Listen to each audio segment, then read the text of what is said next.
नमस्कार मंडळी, विसरू नको तू मला या मालिकेच्या पुढील भागामध्ये आज आपण पाहणार आहोत की एकीकडे पोलीस वैदेहीला फोन करून सांगतात की स्कूटी आणि स्कूटी चोर दोघांना पण आम्ही शोधून काढलेलं आहे, तर तुम्ही लवकरात लवकर आता पोलीस चौकीत पोचा।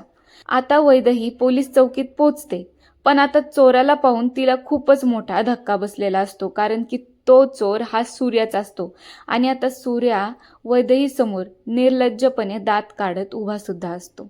आता पोलीस वच्छीला फोन करून सांगतात की तुमच्या सूर्याला आम्ही चोरीच्या गुन्ह्यात अटक केलेला आहे, तर तुम्ही लवकरच पोलीस स्टेशनला पोचा।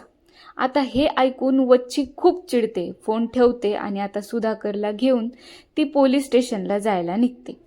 तिकडे आता सूर्या वैदेहीला हळूच आवाजात म्हणतो, तुम्ही उगाचच विषय लांबवताय, कंप्लेंट मागं घ्या आणि हा विषय इथंच संपून टाका।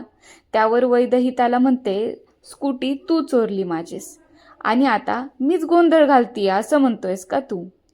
पण आता तो पोलीस त्या दोघांच्या गप्पा गंभीर चेहरा करून ऐकत असतो। जेव्हा वैदेही सूर्यासाठी तांडेलगडात आली तेव्हा ती जाता जाता भाईंचं चेकअप करायला त्यांना भेटली। तिथं भाईंनी वैदेहीला तिचं पूर्ण नाव काय आहे ते सांगायला लावलं, पण अजून तरी तांडेलांच्या घरात वैदेही देसाईंची लेक आहे हे अजून तरी कोणाला कळलेलं नाही।